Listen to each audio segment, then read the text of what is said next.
হিসেব তো আজ তোকে মেটাতে হবে দাদা। ২০ বছরের জমানো ক্ষোভ আজ আগ্নেয়গিরির মতো ফেটে পড়ল রায়বাড়িতে। একদিকে শুভর হুঙ্কার আর অন্যদিকে মোহনার চোখের জল। কিন্তু আসল টুইস্ট তো অপেক্ষা করছে শেষের দিকে, যখন আরিয়া আর আকাশের সম্পর্কটা সবার সামনে আসবে। পর্বের শুরুতেই আমরা দেখি রায়বাড়িতে এক থমথমে পরিবেশ। শুভ আজ আর চুপ নেই, সে মোহনাকে সরাসরি কাঠঘড়ায় দাঁড় করিয়েছে। শুভ বলে সে সাঁঝকে নিজের মেয়ের মতো ভালোবেসেছে, অথচ মোহনা নিজের মেয়ে স্ত্রীকে ২০ বছর ধরে দূরে সরিয়ে রেখেছে। মোহনা আমতা আমতা করে নিজেকে নির্দোষ প্রমাণ করতে চায়, কিন্তু শুভ তাকে বিশ্বাস করে না।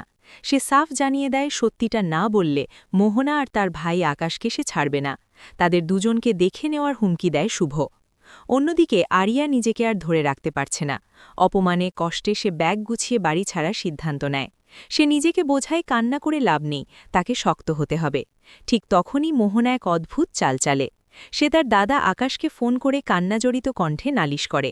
সে বলে রায়বাড়ির লোকেরা তাকে খুব অপমান করেছে, আকাশ যেন এসে তাকে নিয়ে যায়। মোহনা ফোনে এমনভাবে কথা বলে যেন সে খুব অসহায়, কিন্তু এটা কি সত্যি কান্না নাকি কোনো ফাঁদ? ড্রয়িং রুমে তখন সুমিত, আদি আর শিরিনের মা মিলে মোহনার বিচার করছে। সুমিত তো পুলিশ ডাকার কথাও বলে ফেলে। শিরিনের মা আর অয়নাও মোহনার ওপর ক্ষোভ উগড়ে দেয়, কিন্তু আদি শুভর ওপর ভরসা রাখে। আড়ালে দাঁড়িয়ে সাঁঝ এই দৃশ্য দেখে ভয়ে সিটিয়ে যায়।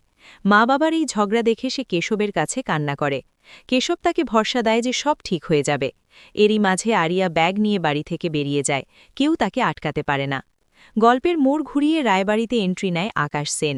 সে এসেই সুমিত আর আদিকে শাসাতে শুরু করে। সে দাবি করে তার বোনকে নাকি টর্চার করা হচ্ছে। কিন্তু ঠিক তখনই ঘটে আসল ধামাকা। মোহনা ড্রয়িং রুমে এসে দাঁড়ায়। সে আকাশকে সাপোর্ট করার বদলে উল্টে তাকেই দায়ী করে বসে।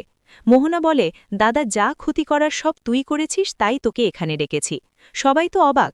মোহনা আসলে আকাশকে ফাঁদে ফেলার জন্যই ডেকেছিল। আগামী পর্বে আপনাদের জন্য অপেক্ষা করছে সবথেকে বড় চমক। শুভ যখন আকাশকে চেপে ধরে মেয়ের খোঁজ চাইছিল, ঠিক তখনই আরিয়া সেখানে ফিরে আসে এবং আকাশকে ড্যাড বলে ডাকে। মুহূর্তের মধ্যে শুভর কাছে সব পরিষ্কার হয়ে যায়। সে বুঝতে পারে এই আরিয়াই হলো তার হারিয়ে যাওয়া মেয়ে শ্রী।